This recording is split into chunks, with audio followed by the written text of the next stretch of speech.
C'est un événement américain qui a provoqué il y a quelque temps le changement de nom de cette chaîne, d'abord philosophée en temps d'épidémie, puis philosophée au présent.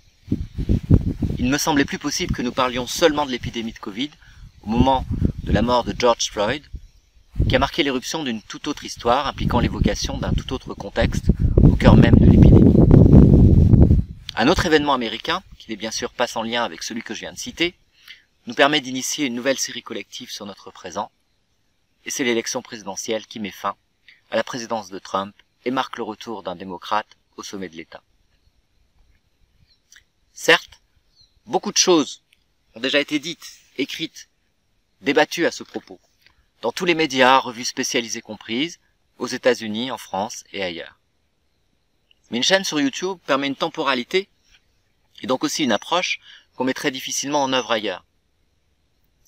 Il est possible de former assez rapidement une communauté de penseurs qui sera élargie cette fois-ci et comprendra non seulement des philosophes, mais aussi des romanciers, des artistes, des militants, des activistes, comme on dit outre-Atlantique, et de laisser cette communauté se développer, se transformer au fil des jours, chaque membre ayant le temps d'écouter les autres et de réfléchir à leurs propos avant de prendre la parole, ce qui n'est le cas ni dans un débat, ni même dans la plupart des colloques.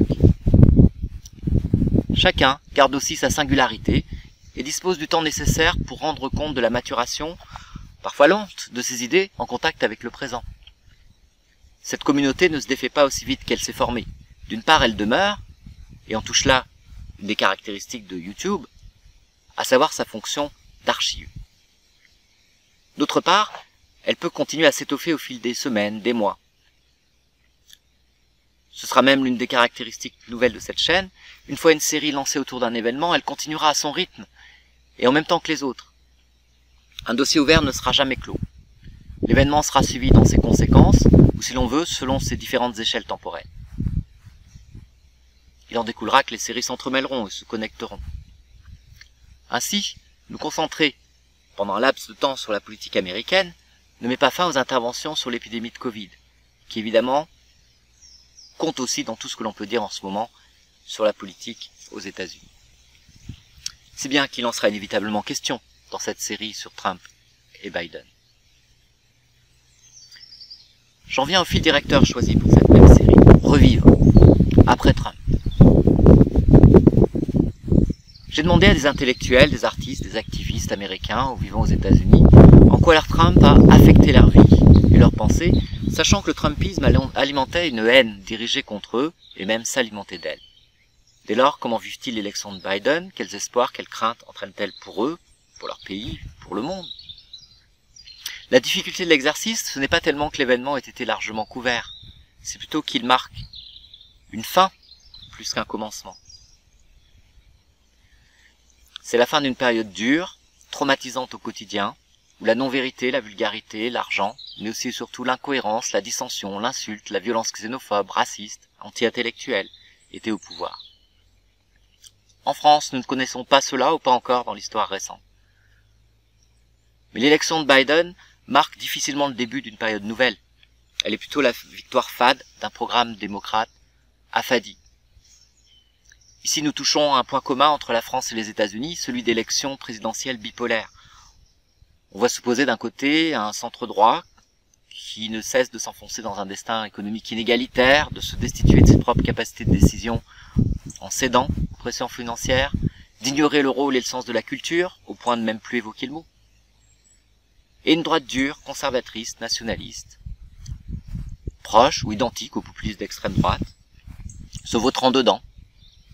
Cette bipolarité n'exclut pas un durcissement de la droite modérée, d'une part parce que celle-ci a accompli avec le néolibéralisme un tournant autoritaire et sécuritaire, d'autre part parce qu'elle reprend les thèmes du pôle adverse, tels la lutte contre l'immigration ou en France le fameux séparatisme, afin de confisquer des voix au pôle adverse. La même bipolarité ne cesse de confisquer le vote pour la gauche. Elle efface les programmes égalitaires et écologistes. Cette gauche, aux États-Unis comme en France, on lui reprocherait presque d'exister, au prétexte qu'elle nuirait à la fade victoire du centre droit sur l'extrême droite.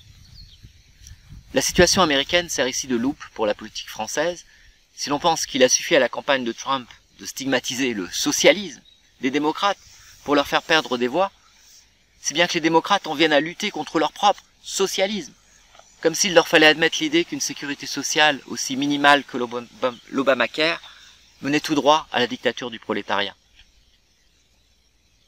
Et pourtant, comme l'ont montré différentes réflexions, dont celle de Sandra Logier et Albert Augien dans la revue AOC, la gauche vraiment sociale qui vise l'égalité et qui lutte contre les discriminations a au contraire directement contribué à la victoire de Biden.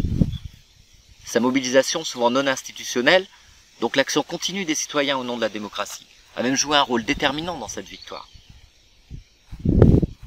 Il ne faut pas non plus oublier que cette action est en lutte contre un autre activisme, un autre militantisme, celui de l'extrême droite et des églises évangéliques.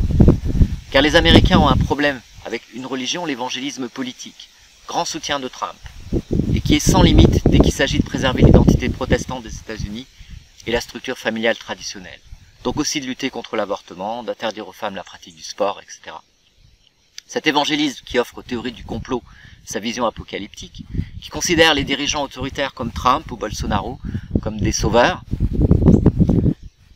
gagne non seulement les deux Amériques, mais aussi l'Afrique et l'Europe. Il gagne aussi la France, rendue presque aveugle sur ce point, d'une part parce qu'il la frappe directement, c'est le terrorisme islamiste, mais d'autre part et peut-être surtout en raison du glissement qui s'opère dans ce danger terroriste qui vient le fameux problème avec l'islam. Le fait est que les intellectuels américains que j'ai pu contacter appartiennent à cette gauche, soulagés de voir Trump partir, sans être pour autant enthousiasmés par Biden, et c'est bien pourquoi ce qui me semble digne d'intérêt aujourd'hui, c'est de les entendre non sur le programme du futur président, mais sur la manière dont ils vivent ce changement politique. Et cela au plus proche de ce que veut dire vivre. Il s'agit de savoir comment leur activité, leur travail, mais aussi leur quotidien a pu se dérouler sous Trump, comment il pourra se dérouler selon eux au cours de la présidence Biden, plutôt que d'anticiper sur ce que fera cette présidence. Il s'agira de savoir ce que le changement de présidence leur fait, donc aussi comment elle les affecte. Certains intervenants m'ont dit au téléphone qu'ils n'avaient pas dormi pendant tout le temps qu'a duré le dépouillement des bulletins. D'autres m'ont dit qu'ils avaient avec d'autres pleuré de soulagement à l'annonce des résultats. Ces pleurs rejoignent ceux de Van Jones, de Lady Gaga ou de Dwayne Johnson. Un rock pourtant. Il marque sans doute ce moment où la bêtise trumpiste au pouvoir et les crimes qu'elle a entraînés sont brusquement interrompus, mais restent en même temps présents, prégnants, pas plus près à s'effacer que Trump lui-même. On pleure à la fois sur le passé et sur ce qu'aurait été l'avenir si le passé s'était continué dans le présent. C'est bien que ce passé ne cesse de remonter comme les larmes montent. On est alors bien loin de la joie ressentie lors de l'élection de Barack Obama. Bien loin de cet enthousiasme révolutionnaire dont Kant a fait l'indice d'une avancée de la moralité dans l'histoire. Mais ces pleurs sont bien aussi un indice de l'importance de l'événement. Cette série d'interventions sera ainsi sans nul doute traversée par des affects politiques, par une émotivité de la pensée sans laquelle la pensée ne se meut pas. Il n'y a sans doute pas de solidarité entre humains, de solidarité pour les autres êtres vivants et pour la Terre, de solidarité entre les concepts et l'action, et de résistance contre la bêtise, sans cette émotivité, sans cette capacité à pleurer, celle précisément qui a absolument manqué à Trump, qu'il parle de la mort de George Floyd, ou de tous les morts dus à une épidémie de Covid qu'il a si mal gérée. Enfin, je crois qu'on peut pleurer simplement parce qu'on se sent revivre. Quand on sent que la vie revient sans encore savoir ce qu'elle nous réserve, d'autre que la simple survie. Cet affect, qui est d'autant plus nuancé et problématique, qu'il s'agit de se demander ce que veut dire revivre alors que l'épidémie bat son plein, en particulier aux États-Unis. Un dernier mot.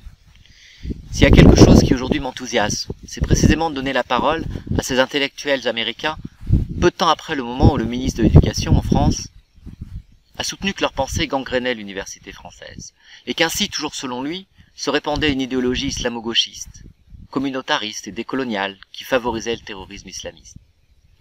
Cette attaque anti-intellectuelle et anti-américaine a donné lieu à de fortes réponses. Mais il faut aussi répondre en actes, ici comme ailleurs. Nous laisserons dans sans joie ces pensées nous atteindre. Nous retrouverons leurs divergences, leurs interrogations, et nous verrons qu'elles travaillent à toute autre chose qu'à renforcer une idéologie quelle qu'elle soit.